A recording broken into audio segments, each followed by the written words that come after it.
Hello and welcome. My name isn't Dazzly Pants, spookily enough. It's a name that has no connection to other stuff I do on YouTube.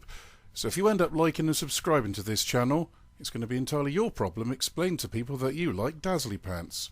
I've been toying with the idea of getting chatty and getting involved in discussion pieces for a while now, and thanks to Thunderfoot, that idea has now resolved itself into me setting up another YouTube account, giving myself a stupid name, and doing this, my first video. Unfortunately, it's in opposition to Thunderfoot, sadly. I like Thunderfoot's content, whether it be lifting the flowing skirts of feminists, to making light work of creationists, to the sciencey stuff that is rarely boring.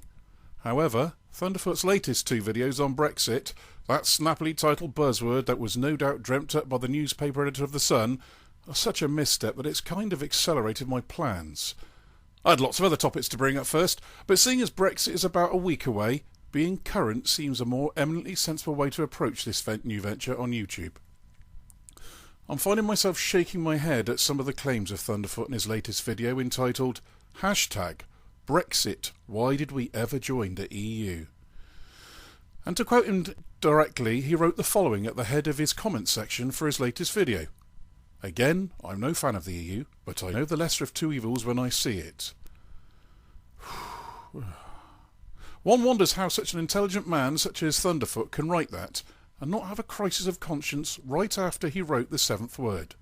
His first point is that the UK clamoured to get into what was then called the EEC, the European Economic Community, so much so that we tried 3 times to join, and then voted to accept the change from the EEC to the European Union. And Thunderfoot is right, that's what happened. The issue here is that the EEC we joined in 1973, and which later changed into the EU in 1993, is not quite the same as it is now. Our circumstances now are not even close to what they were in 1973. Thunderfoot is right to point out that we were indeed seen as the sick man of Europe in the early 1970s. But is that a title that still applies to us now? I think not. With failed industries and unions crippling working practices, preventing our ability to work effectively, the UK needed to be in the EC if only to act as a crutch to stop us falling further into the morass even further. The world back then was a very different place. But back to that moniker of sick man of Europe. It applied to us back then, but it's been tossed around like a birthday game of pass the parcel ever since. Germany? France? Greece? At least Greece's winter of discontent will be a little warmer. But comparing the past isn't going to help your argument, Thunderfoot. If the UK proposed an exit from the EU into the same world as it was in 1973, then frankly we would be as a collective of mental cases to consider leaving. But the world has moved on since 1973. Many emerging markets like China, Russia, South Korea, even the Latin American countries have moved on massively since the 1970s. Put simply, the EU isn't the only club with influence anymore. And Thunderfoot's claim of irony and grass being greener on the other side is misplaced, as it fundamentally ignores the changes in the world and presumes that the UK will find itself in the exact same position as it did 42 years ago. It's not an argument that has any merit. Then Thunderfoot brings up a 90-year-old red herring, and it wears a crown.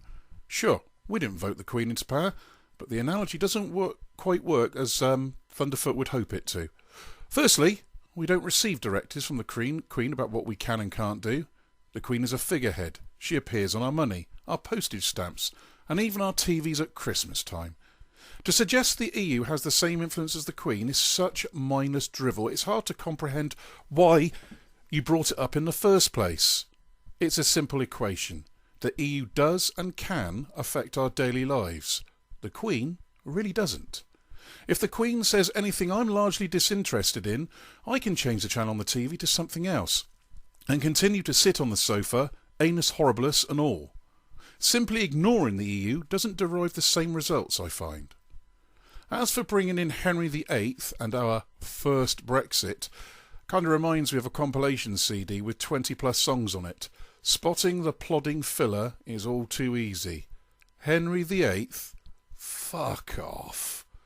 But back to the Queen, or Commander-in-Chief as she's described by Thunderfoot. No one cares we didn't vote for her because it's an honorary title that carries next to no weight whatsoever. And this is what irritates me about Thunderfoot's Brexit videos.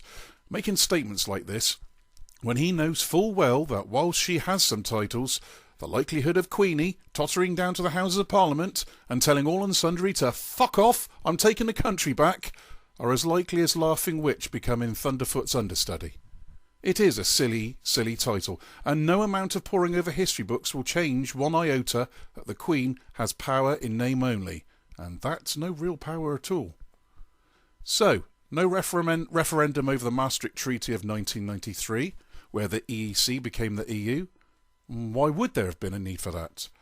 Currently the EU has 28 member states. When the EU came into being in 1993, there was only 16 member states. Since then, however, we have had the EU grabbing more and more power. The introduction of the euro, which, if Tony Blair got his way, we would have adopted. And countries being accepted into the EU and the euro who were not financially stable enough to meet the criteria for membership. And yes, we dodged a bullet by not having to bail out Greece, but that was only because we don't currently have the euro as our currency. In the future, it will doubtless be a requirement to adopt it, and all the baggage such as bailouts for countries that should never have been granted EU member status in the first place will come with it. Let's not forget, Greece didn't meet the requirements to get the euro. Not a problem, cook the books, get the euro anyway, and let Germany bail them out when it inevitably goes wrong. Doesn't that sound awesome? As for why there is a difference between government trinkets and EU trinkets, I'm stunned that you failed to grasp the rather simplistic difference.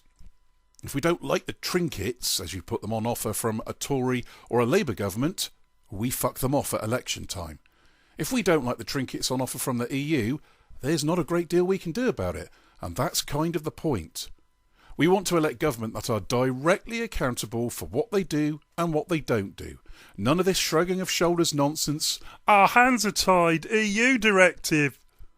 As for the claim that not having direct access to the EU market if we leave will be a detriment to the UK, infantile nonsense. Let's check out this claim with some facts. BMW, one of Germany's premier car makers. The UK is responsible for 10.3% of their yearly sales. That's less than 2% behind Germany and way ahead of Italy and France. To put those sales figures into perspective, the UK is less than 8% behind the United States. We have a population of 64 million. They have 300 million. Peugeot Citroën accounted for 187,000 sales in the UK in 2015. Volkswagen sold 223,000 cars. And that's not including their other subsidiaries such as Skoda, Audi, Seat and even Bentley. What do these stats prove? That the UK is very important to car manufacturers. The lie that once we leave the EU, trade agreements will take years to come to fruition, or that we'll have significantly less of the world to trade with us, is just that, a lie. Anyone thinking the likes of BMW will allow the UK market to slip away whilst intransigence sets in are deluding no one. The likes of BMW are powerful lobbyists towards their own government. Trade agreements worth billions will be sorted in double quick time. And you can be sure that goes for any industry, not just the car industry, that relies heavily on us in the UK spending our money on their products. Swiftly moving on, we come to Thunderfoot's claim that the Scots will get to have another referendum if we exit the EU. Not so. Let's just remind ourselves of a few more facts, and it pains me that I need to point this out in response to Thunderfoot when the guy is usually so shit hot on his facts. But they do need pointing out. So, the date of the Scottish referendum was September the 18th, 2014. On the 22nd of January 2013, David Cameron, leader of the Conservative Party, made it clear that if the Conservatives are elected, they will give a referendum on remaining in the EU by 2017. David Cameron then won the May 2015 general election with that manifesto pledge still in play, 4 months before the Scottish referendum. The point? The Scottish National Party still went ahead with the referendum, knowing already that the current British government fully intended to hold a referendum on membership of the EU before 2017.